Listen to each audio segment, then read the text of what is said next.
A paz do Senhor, meus irmãos, sejam bem-vindos a mais uma série de mensagens, o BPC no Lar. Meu nome é André, faço parte aqui da Igreja O Brasil para Cristo da Freguesia do Ó. Eu gostaria de dividir com vocês uma palavra. Se você está aí com a sua Bíblia, vamos abrir lá em Êxodo, capítulo 13, a partir do verso 13. O que eu gostaria de tratar com vocês hoje é sobre 3 gerações. E aqui eu começo com a primeira geração. Então lá em Êxodo capítulo 13, a partir do verso 17, diz assim: Quando o faraó deixou sair o povo, Deus não o guiou pela rota de terras dos filisteus, embora este fosse o caminho mais curto.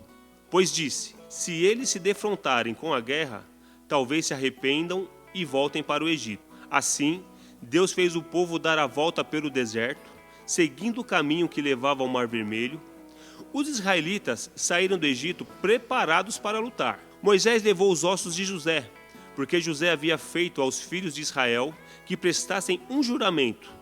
Quando disseste, Deus certamente virá em auxílio de vocês. Leve então os meus ossos daqui. Os israelitas partiram de Sucote e acamparam em Etã, junto ao deserto. Durante o dia, o Senhor ia diante deles numa coluna de nuvem, para guiá-los no caminho. E de noite, numa coluna de fogo para iluminá-los, e assim podiam caminhar de dia e de noite.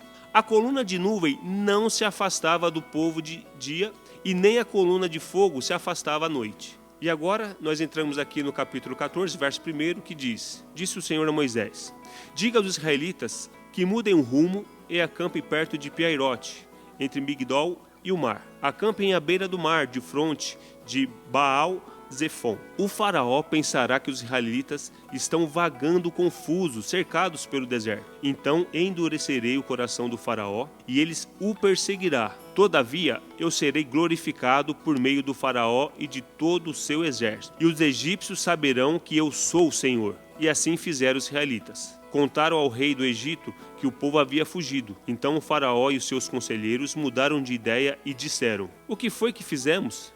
Deixamos os israelitas saírem e perdemos os nossos escravos.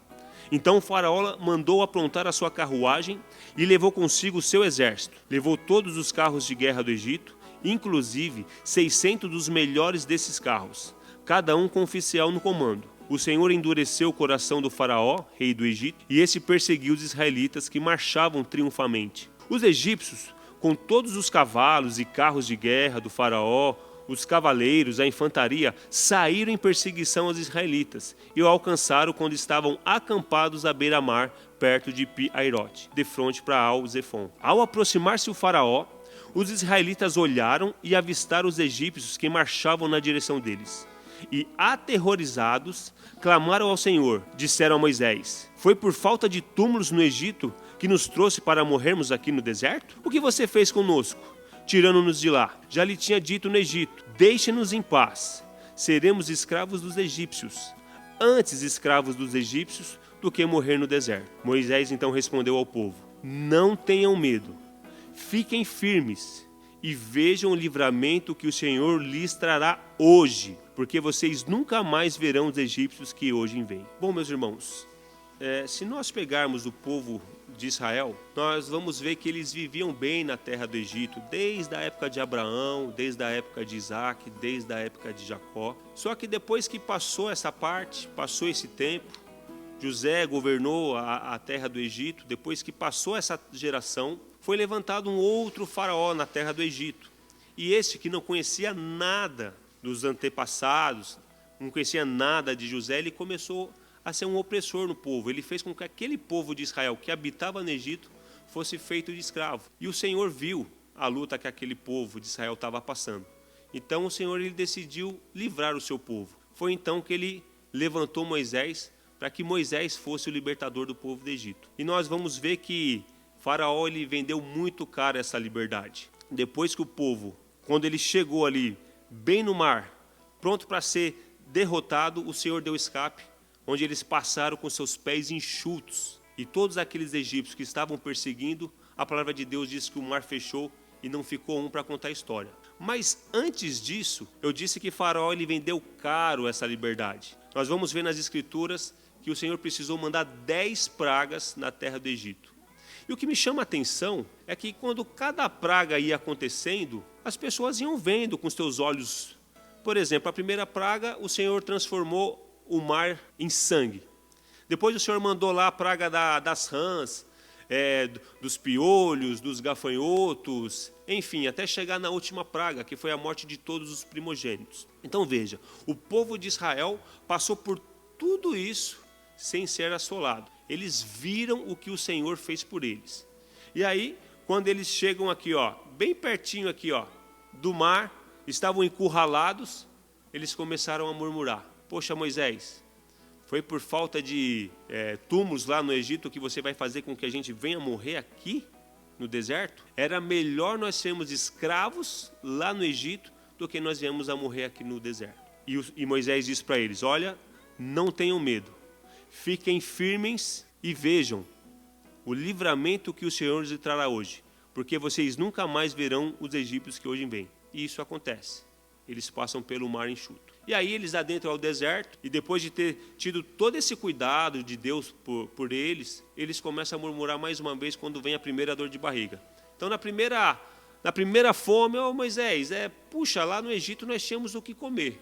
Você nos trouxe para morrer de fome aqui, era melhor nós termos ficado lá. E o Senhor, através do seu poder, ele supre a fome daquele povo através do maná. Depois, um pouquinho mais para frente, mais uma dorzinha de barriga. Aí vem a sede. Ô Moisés, puxa, a gente tinha tanta água para beber lá no Egito, você nos trouxe de lá para fazer com que a gente venha morrer de sede aqui no deserto? E mais uma vez o Senhor opera o seu poder e sacia a sede dessa galera aí. É bem comum que diante de uma alegria, né, eles passaram enxutos pelo Mar Vermelho. Se a gente acompanhar a leitura, ela é muito longa, então a gente está tentando aqui meio que resumir. Depois que eles passam com o pé enxuto, eles cantam um hino para Deus de agradecimento. Mas quando vem as dores de barriga, começam a reclamar de novo. Então é normal que diante do momento de alegria, a gente esteja realmente alegre. Mas quando vem as questões que vêm nos assolar, a gente esquece aqueles momentos de alegria. A gente esquece quem nos ajudou, a gente esquece quem está conosco, e mais vale reclamar do que reportar a Deus. Isso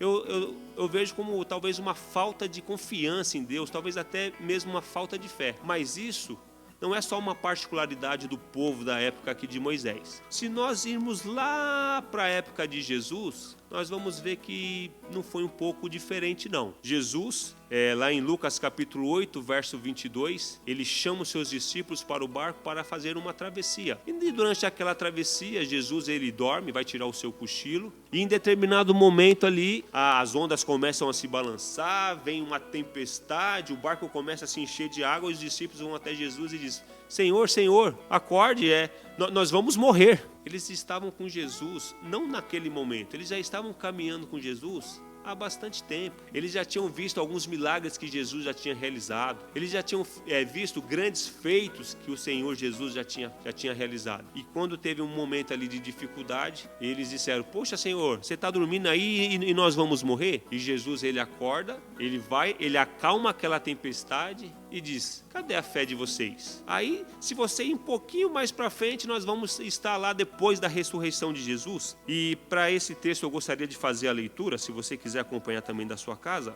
João 20, verso 19 diz assim, ao cair da tarde daquele primeiro dia da semana, estando os discípulos reunidos a portas trancadas, por medo dos judeus, Jesus entrou, pôs-se no meio deles e disse, paz seja com vocês. E tendo dito isso, mostrou-lhe as mãos e o lado. Os discípulos alegraram-se quando viram o Senhor. E novamente Jesus diz, paz estejam com vocês. Assim como o Pai me enviou, eu os envio. E com isso, soprou sobre eles e disse, receba o Espírito Santo. Se perdoarem os pecados de alguém, estarão perdoados. Se não os perdoarem, não estarão perdoados. Tomé, chamado Dídimo, um dos 12, não estava com os discípulos quando Jesus apareceu. Os outros discípulos lhe disseram, nós vimos o Senhor. Mas ele lhes disse, se eu não vir as marcas dos pregos nas tuas mãos, se eu não colocar o meu dedo onde estavam os pregos, e não puser a minha mão no seu lado, eu não crerei. Uma semana mais tarde, os seus discípulos estavam outra vez ali reunidos,